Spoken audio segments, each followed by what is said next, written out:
Oh my goodness, everyone. I have 4 minutes to do this live. I've been trying to do it from my computer and it hasn't allowed me, so I lost about 4 minutes doing that. I want to talk about journaling because it's such a beautiful, beautiful tool, super useful tool for self-awareness, for growth, for figuring out what matters to you, for meaning, for helping you to solve the problems of your life. And I've mentored a bunch of people over the years, and lately for the last few years been doing therapy and coaching.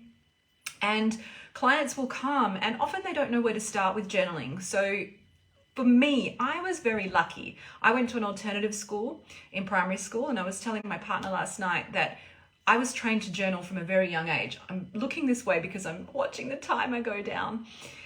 I was taught to journal from a very young age. We had a thing called a day book where we would draw a picture and write it out and plan our days, and then at the end of the day we would reflect on it, did we do what we'd said, was it useful, etc.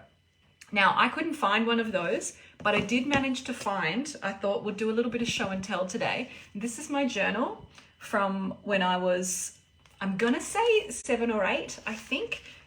You can see the beautiful handwriting inside.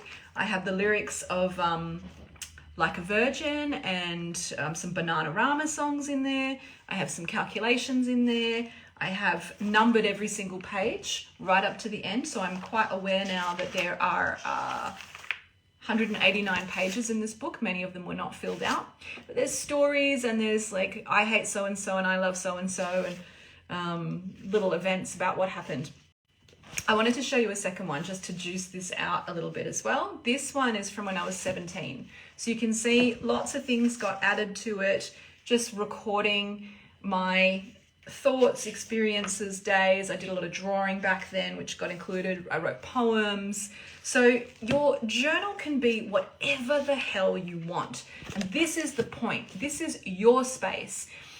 Having been trained in journaling from a young age, it was something I really didn't think about. By the time I reached 19 and hit depression and really needed to work some things out in my life, I was really lucky. My journal was the only place where I felt safe. So I'm going to give you 2 tips for how you can get started if you're like, oh, I don't know how to do it. One is the tool of free writing. Julia Cameron, she created The Artist's Way, goes into depth about this technique, but you basically give yourself a limit. I'm going to write 1 page, 2 pages, 3 pages, and you must fill the whole page. So you don't write more, you don't write less than whatever the limit you've given yourself, and you write as fast as you can. You do not read over what you've written, and you write whatever comes out. I hate this writing exercise. It's so stupid. I've got to go shopping later on. Maybe then a profound reflection. I need to change my relationship. I need to be a different person. Whatever. This is called stream of consciousness writing, and it just gets the cobwebs out and gets you unblocked. Once you've done that, you may be someone that needs a little more structure, and so you use lots of false constraints. So you might ask yourself a question and then answer the question and say, okay, I'm going to set the timer and do it for 5 minutes, and whatever comes out in that time comes out. Or I might only write half a page. So I'm going to give you 5 things to explore in questions. I've got 30 seconds left to go. The first question, so if you've done I'm a free spirit, just write whatever. If you need a little bit more structure, give yourself a constraint, couple of minutes, half a page, 1 paragraph, whatever. How are you doing? Talk to yourself when you journal. Mira, how are you today? How are you feeling? What matters to you today? Write down a few gratitudes. I'll go into gratitude again on another live later. And affirmation. You, Mira, are doing okay. You, whoever you are watching this, are also doing okay. Message me below if you've got any questions. Thanks for your time and attention.